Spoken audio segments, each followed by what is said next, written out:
Happy Monday everyone! Ug naa na punta karon diri sa ato ang gidutihan kay it's another day of our life. So we need to strive hard, we need to work hard para mabuhi gyud tano kay mao na normal sa tao nga dapat maning kamot, magkugi ug mubarog. Charing. Dili mubarog ang unsa ha. So na ako diri karon, na diri akong kauban, pak duha pa mi kabuok. Unya nanatoy client ni sulod ganina pero di gawas pa siya kadiyot kay na siya giasikaso. And then murag dag-um sa gawas. So I don't know if kanang na client ron dagan. Hopefully we have a lot of clients today and I'm hope and praying that the day will be gonna be okay. Chari. So kumusta po kayong lahat dyan?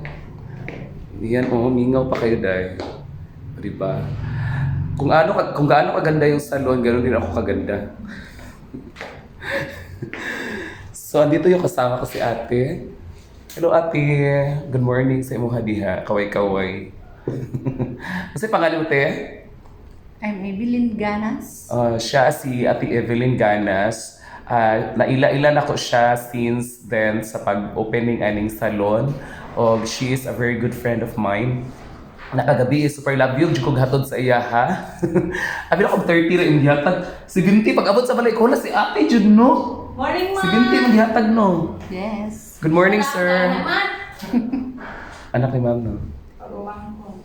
Okay. And pag uli na ako i-chika kay ate na nagtindog sa tulay gabi gwapo kayo. Akong gihunungan.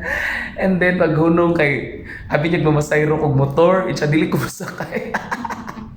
So naalaan ko kuan, tig pamasada og motor gabi. So yun lang po mga kapak. Thank you so much sa inyong pagsubaybay sa aking mga video and I hope that you'll always support me. Please share and let your followers tell them that please follow me for more. Thank you. Bye-bye.